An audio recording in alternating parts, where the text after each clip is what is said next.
Here's a quick, step-by-step guide on how to change the email address on your Amazon account.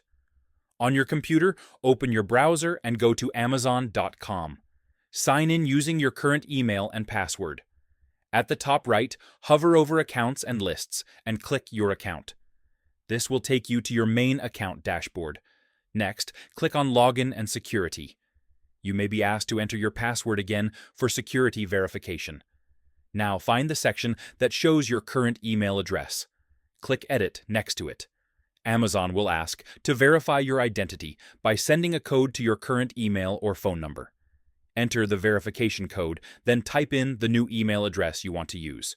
Click Save Changes, and Amazon will send a confirmation code to the new email.